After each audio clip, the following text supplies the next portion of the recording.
He could have said, look people, and call people around. He could have said, you see this guy over here? You see, the neighbors wrote him off. The villagers wrote him off. The teachers wrote him off. I almost gave up on him, but he turned his life around, and today he made me proud, and I am proud to be his father. And I began to cry.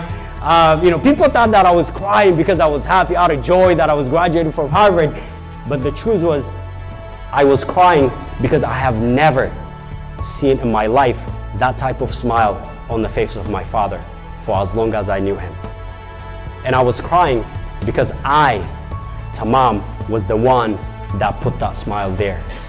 So you see, when you graduate, when you become successful, when you achieve your goals, not only you, but the people that care for you, the people that love you, graduate with you, and the people that love you succeed with you. Thank you so much.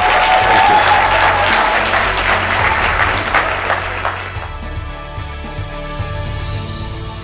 My name is Tamam Waritu. I am a motivational speaker and also a trainer. I do a leadership training. So as a speaker, I have the privilege of traveling all over the country, speaking at universities, high schools, middle schools, and student leadership conferences. One of the major differences with Tamam and maybe another motivational speaker is that, for one, he is a person of color, and I think that largely impacts because we have a large population of youth of color in our programs. And not only that, but the similar ideas of struggling parents, maybe made some wrong turns early on, and yet he was still able to be successful.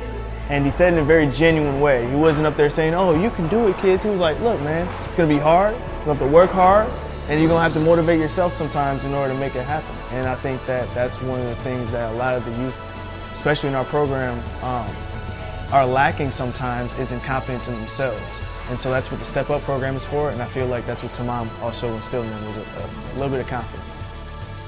When he said when he graduated from Harvard, his dad was up there excited, and he seen his dad smile, and that got me thinking about my mom. That's what I'm gonna feel like too, in the same way. I'm gonna feel like I'm about to cry, see my mom cry, and happy that I actually made it. I want her to be able to say at least one of her kids made it. Honestly, from my perspective and just knowing the youth and kind of having a similar story, the main thing is they want to connect with somebody. They love to hear stories that they could kind of hear it and see themselves in the story itself. So when he talked about his upbringing, having some, same issue with family and parents not having the same education, so it was relatable, and I think that that's a big push. He was very authentic. Woo! Give a round of applause. Nice. Anybody else? It really motivated me to think about what my parents be doing and how they work so hard to break their backs to give me food on their table, just like how he said. And it really made me see and realize that it's more important where we finished than where we started. One of the things he said that made me so happy that they heard was that he said, "You belong here.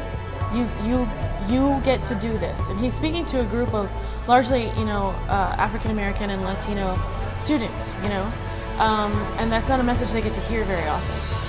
That a person of color was saying to students of color, well, was saying to everybody, "You get to be here. You belong here. This is a thing you get to do." You can't tell people that enough. I think if an organization or a community group, whatever it may be, have a chance to bring him out, he's very down to earth, he's very professional, and he had a great message for the students.